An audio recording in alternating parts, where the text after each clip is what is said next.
Given the fact that a record-breaking $20 billion was spent on national, state, and local elections during the 2024 cycle, I believe it's a good time to bring up a serious election integrity issue here in America, as well as a possible solution. Now, the issue has to do with the fact that both wealthy Americans, including billionaires and multimillionaires, as well as even foreign billionaires and multimillionaires, are able to shape our local elections, including our local referendums and our local ballot initiatives, by simply using a lot of money. In fact, there are some local races in the country where close to 90% of the donations came from outside of the state, which raises the question, if someone is elected under those conditions, do they really represent the local constituents? However, there is a new proposed amendment to the U.S. Constitution which is looking to change all that, and it has now been endorsed by 23 out of the necessary 38 states. This amendment, if passed, it would officially become the 28th Amendment to the U.S. Constitution, and it would allow states and as well as the federal government to ban both foreign as well as out-of-state funding in local races. Let's go through it all together right after you take a super quick moment to smash those like and subscribe buttons so that this video can reach ever more people via the YouTube algorithm. Now, to start with, let me give you a visual of this problem.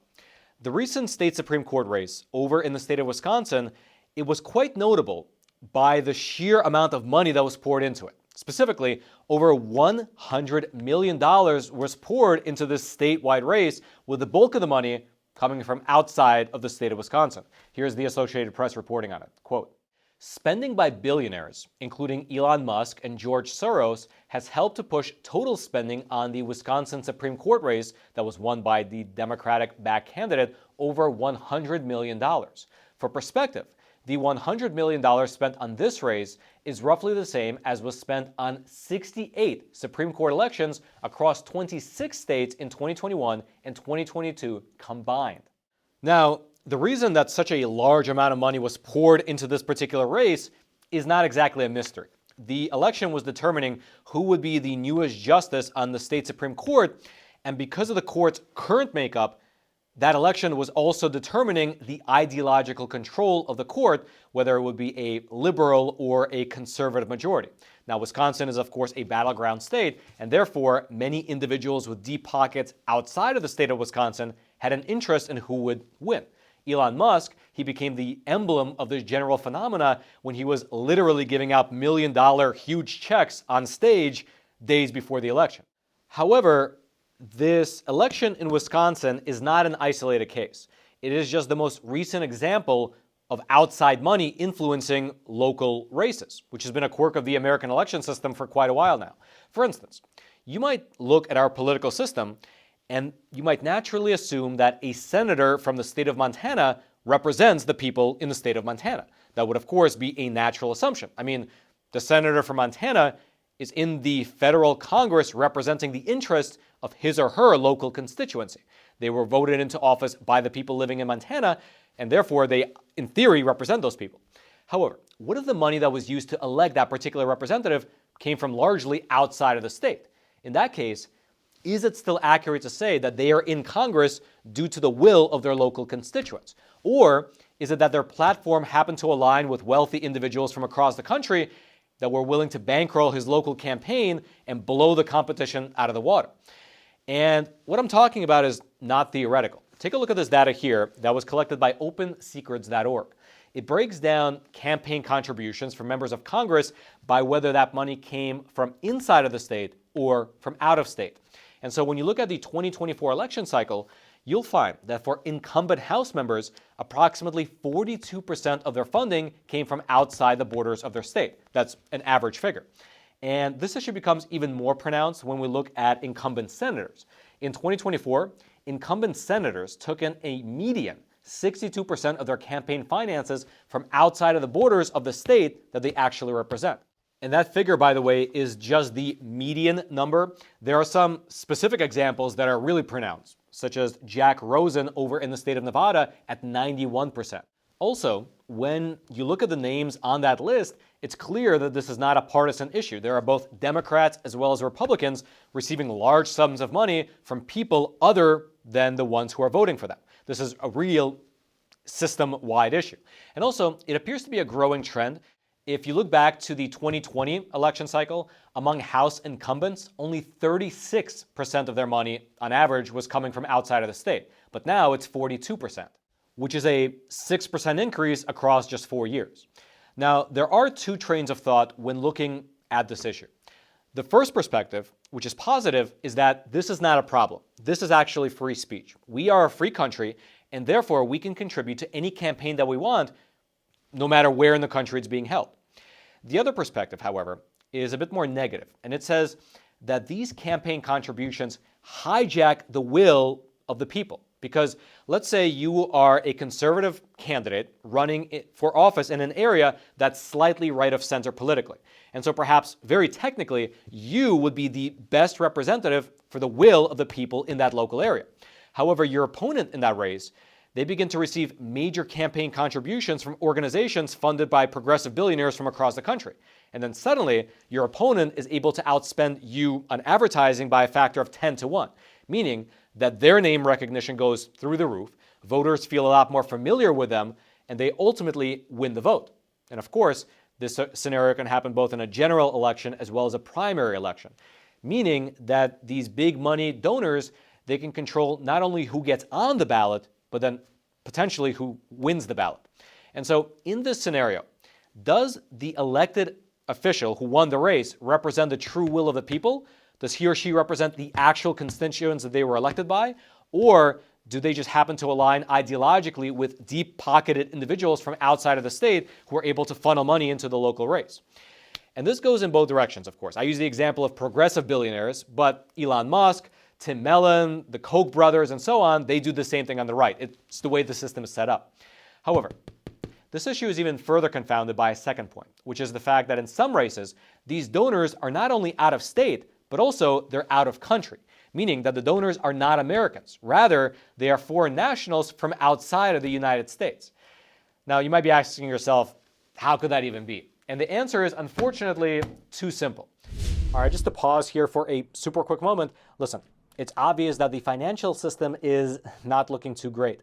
After being pumped up with trillions of virtually free government dollars for many, many years now, well, the stock bubble might actually burst in the near future. And in that process, unfortunately, it could take away the nest egg of anyone who happens to be exposed to it. And so consider taking this opportunity to diversify into something which is beyond the grasp of Washington, D.C. and Wall Street, physical gold and silver. And the best company to use, in my opinion, is the sponsor of today's episode, American Hartford Gold, who I should mention is also my own personal gold and silver bullion dealer. And besides myself, they have thousands of 5-star reviews from other Americans, and they also have an A+ rating with the Better Business Bureau. And working with them is rather simple. They have a huge selection of coins, bars, and rounds to choose from. They have super friendly staff who you can call, and they can set up either gold delivery directly to your doorstep, or they can even set you up in a gold IRA. And then lastly, best of all, if you tell them the Roman sent you, they will throw in a free gold coin with your first qualifying purchase. So give them a call. The number is 866-242-2352. That's 866-242-2352. Or you can simply text Roman to 65532. I'll also throw a link to their webpage. It'll be down there in the description box below. As we already discussed on a previous episode of Facts Matter, roughly 3 years ago, the Federal Elections Commission had a vote which was very consequential, but also very underreported. Specifically, the Federal Elections Commission, they decided that a ballot initiative does not count as an election as defined by the Federal Election Campaign Act of 1971. Now, of course, that's a very technical decision. There's a lot of nuance to it. And if you want to get into it, I will throw a link to that earlier episode down in the description box below. But in short, what it means is that in the eyes of the federal government, a ballot initiative is technically not an election. And the reason that this is so important is because it flung the door wide open for foreign nationals to be able to fund ballot initiatives, referendums, recalls, and even congressional redistricting, meaning that, quite literally, a wealthy foreigner in another country can influence how an American state's congressional map is drawn up. Because again, these things are now technically not regarded by the federal government as quote-unquote elections. And so foreign nationals can contribute to them. And what this means in practice is that foreign nationals, which is again, citizens and organizations from China, Iran, Spain, Canada, France, Germany, and so on, they can fund signature collecting drives, recall petitions, referendum campaigns, And they can financially support different campaigns that can either change the existing laws or introduce new laws. In some states, you can use ballot initiatives to even amend the state constitution. And so, with this new rule in place, it means that not only can Elon Musk fund all these initiatives, but citizens of other countries can get in on the action as well. And they already have. For instance, in the state of Maine, there was a Canadian power company across the border which spent $10 million to finance the opposition to a ballot referendum. Now, that particular referendum, it was trying to close down a power plant project, but the Canadian power company, which had financial incentives to keep the project going, spent millions of dollars to convince the American citizens who are voting on it within the state of Maine to vote against it.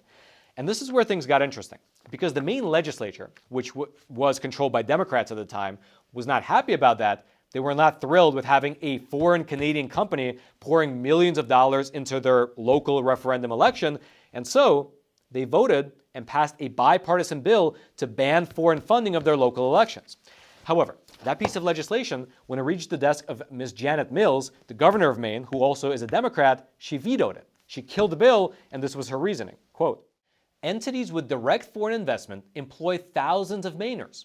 Legislation that could bar these entities from any form of participation in a referendum is offensive to the democratic process, which depends on a free and unfettered exchange of ideas, information, and opinion." Which, when you're talking about Canada, sounds okay because it's Canada, we're very close, very similar cultures, but this opens the door to other countries as well, like China and Iran.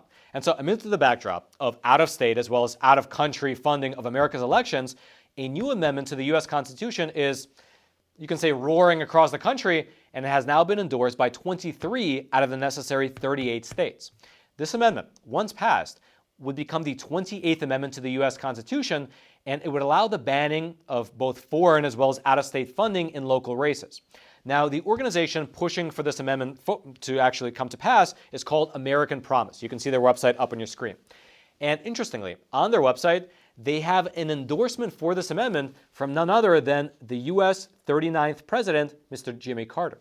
This is what he said, quote, "As we approach the 250th anniversary of our nation's independence, ratifying this proposed constitutional amendment would renew and preserve the cherished democratic ideals of the founders." Now, in terms of what the amendment itself actually is, they have the full text of it up on the website. You can see it up on your screen. It's fairly short and broken up into 3 sections. If you want, you can actually pause the video right now to just read it in its entirety. But basically, what it does is that it gives both Congress as well as the states explicit power to regulate who can and cannot contribute to election campaigns. This would then open the door for states to be able to decide whether or not they want out-of-state money to be able to come in and influence their local elections. Now, as of this recording, 23 out of the necessary 38 state legislatures have endorsed the amendment, and up on your screen you can see a map of the states which have done so. Those are the ones marked in yellow. The ones then marked in blue are the states which have yet to endorse this amendment. But what's interesting is that the map is interactive, and so, for instance, if you click on the state of Oklahoma, it'll give you the current state of the effort there. They include polling for the amendment broken down by Republican, Democrat, and Independent. And actually what's interesting is that it shows that most people support it across the political spectrum, and also shows you the name of the resolution as it appears in the state legislature, as well as which local politicians support it. And so that's where we're currently at. In 2024, election spending totaled more than $20 billion across the whole board. A large swath of that funding, at least in the local races, came from out of state. And now you have a constitutional amendment working its way through the slow, grinding ratification process that could feasibly change all that. If you'd like to learn more about the American Promise, as well as their effort to get the 28th Amendment passed, well, I'll throw all the links down into the description box below if you want to dig into the weeds for yourself. And actually, I'd love to know your thoughts. Do you support this type of an amendment? Do you think it's a good idea?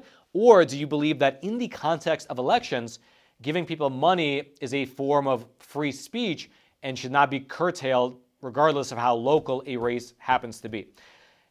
That's one question. The other question I have is, do you believe there's actually a hope of this passing? Because it seems like, I mean, it did pass 23 states, and the state of Maine was able to pass a similar piece of legislation. So I feel like there is popular support, but in theory, you would need a lot of local representatives who themselves take in a lot of out-of-state funding to get on board and push it forward within their own state. And I can imagine if you're in the, in the 60, 70% on the graph, you're one of the politicians who receives the bulk of their funding from out of state, you might not be that enthusiastic about passing a U.S. constitutional amendment which would stop you from being able to collect all that money and win your election. So that does seem to be a real strong headwind.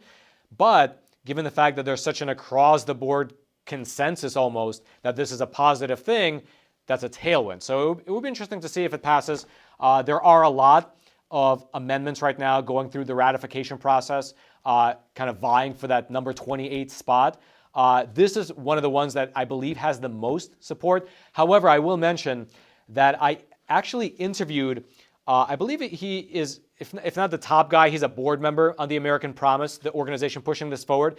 And I interviewed him 3 years ago. And at that time, 22 states had enacted legislation to get this passed forward. And now 3 years later, it's only 23 states. So it looks like it's slowed down quite a bit. But you never know. Maybe something big will happen, and maybe it'll accelerate this. One thing I will mention is that this really just, in the public consciousness, does seem to be a bipartisan issue, because on the right, you of course have people calling out George Soros and all the wealthy billionaires, and even like the tech workers in Silicon Valley. When you look at their political spending, it's overwhelmingly going to Democrats, and it's not only Democrats in their local races, it goes throughout the whole country. So that's that. But on the left, you have the same complaint against like Elon Musk, the Koch brothers. And so it seems like you have the exact same complaint on both sides. And so in theory, this type of a constitutional amendment would represent the will of at least what people say they want. So it will be interesting to see if it passes. If you're interested in learning more, again, the links will be down there in the description box below.